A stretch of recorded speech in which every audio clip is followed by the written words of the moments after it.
കൊച്ചി ഇടപ്പള്ളിയിൽ നിന്ന് കാശ്മീരിലേക്ക് വിനോദസഞ്ചാരത്തിന് പോയ എൻ രാമചന്ദ്രൻ കൂടി കൊല്ലപ്പെട്ടു.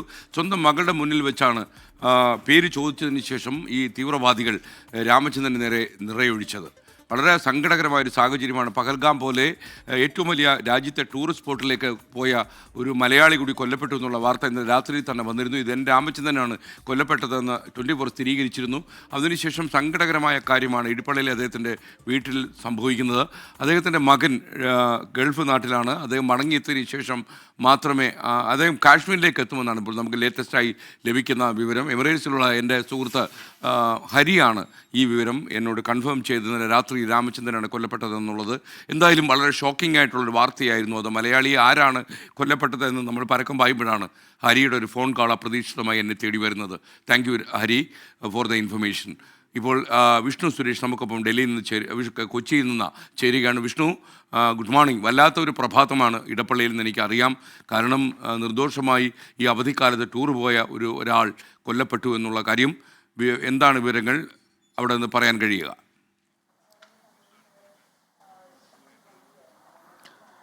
വലിയ നടുക്കത്തിലാണ് പ്രദേശവാസികൾ. പ്രത്യേകിച്ച് അവരുമായെല്ലാം വലിയ ബന്ധം പുലർത്തിയിരുന്ന ഒരാളാണ് രാമചന്ദ്രൻ. കഴിഞ്ഞ തിങ്കളാഴ്ചയാണ് അദ്ദേഹം ഇവിടെ നിന്ന് കുടുംബസമേതം ഹൈദരാബാദിലേക്ക് പോയത്. അതിനുശേഷം അവിടെ നിന്നാണ് കശ്മീരിലേക്ക് പോയത്. ഇന്നലെ ഉച്ചയോടുകൂടി പഹൽഗാമിൽ എത്തി എന്നാണ് നമ്മൾ മനസ്സിലാക്കുന്നത്.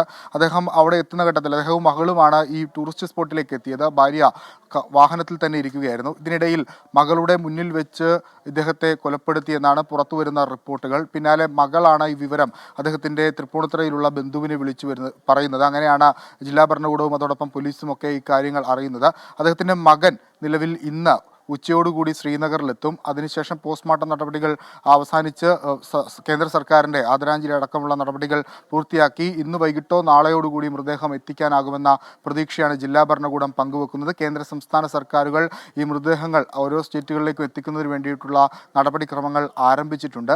രാമചന്ദ്രനെ സംബന്ധിച്ചിടത്തോളം ഞാൻ ആദ്യം സൂചിപ്പിച്ചതുപോലെ ഈ മേഖലയുമായും അതോടൊപ്പം തന്നെ പൊതുപ്രവർത്തന രംഗവുമായൊക്കെ വളരെ സജീവമായി പ്രവർത്തിച്ചിരുന്ന ഒരാളാണ്. ഇന്നലെ രാത്രി തന്നെ ഇവിടെ ഈ എറണാകുളത്തെ പ്രാദേശിക രാഷ്ട്രീയ നേതൃത്വത്തിലെ ആളുകളൊക്കെ ഇവിടെ എത്തിയിരുന്നു. അദ്ദേഹം ഈ റെസിഡൻസ് അസോസിയേഷൻ ബന്ധപ്പെട്ടൊക്കെ സ്ഥിരമായി പ്രവർത്തിച്ചിരുന്ന ഒരാളാണ്. അബുദാബിയിലായിരുന്നു. 2 വർഷത്തിന് മുമ്പാണ് ഇങ്ങോട്ടേക്ക് കൊച്ചിയിൽ എത്തിയത്.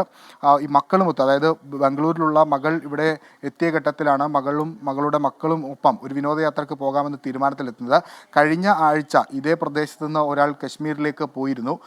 അദ്ദേഹത്തിൽ നിന്ന് ലഭിച്ച വിവരത്തിൻ്റെ അടിസ്ഥാനത്തിലാണ് കശ്മീരിലെ ഒരു ടൂർ ഓപ്പറേറ്ററെ വിളിച്ച് അവിടുത്തെ കാര്യങ്ങളൊക്കെ ഒരുക്കിയ ശേഷം പോയത്. വലിയ പ്രതീക്ഷകളും സന്തോഷത്തോടു കൂടിയും പോയൊരു യാത്രയാണ്. പക്ഷേ അത് നിരാശ അല്ലെങ്കിൽ വലിയ സങ്കടം, കേരളത്തെ ഒന്നാകെ സങ്കടത്തിലാഴ്ത്തുന്ന ഒരു വാർത്തയായി പുറത്തു വരുന്നു. ഇനി മൃതദേഹം ഇങ്ങോട്ടേക്ക് എത്തിക്കാനുള്ള നടപടികളാണ് അടുത്തത്. അത് ജില്ലാ ഭരണകൂടവും അതോടൊപ്പം തന്നെ ജില്ലയുടെ ചുമതലയുള്ള മന്ത്രി പി രാജീവ് അടക്കമുള്ള ആളുകൾ ഇടപെട്ടിട്ടുണ്ട്. അതുമായി ബന്ധപ്പെട്ടുള്ള തീരുമാനം ഉടൻ അറിയാനാകുമെന്നാണ് നമ്മൾ പ്രതീക്ഷിക്കുന്നത്.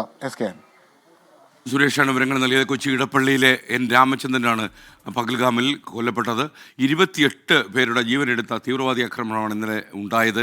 മാത്രമല്ല, പുൽവാമയ്ക്ക് ശേഷം രാജ്യം നടുങ്ങിപ്പോയ ഏറ്റവും വലിയ ഭീകരാക്രമണമാണ്. നിരപരാധികളായ മനുഷ്യർക്ക് നേരെയാണ് വെടിയുതിർത്തത് എന്നാണ് നമ്മൾ മനസ്സിലാക്കുന്നത്.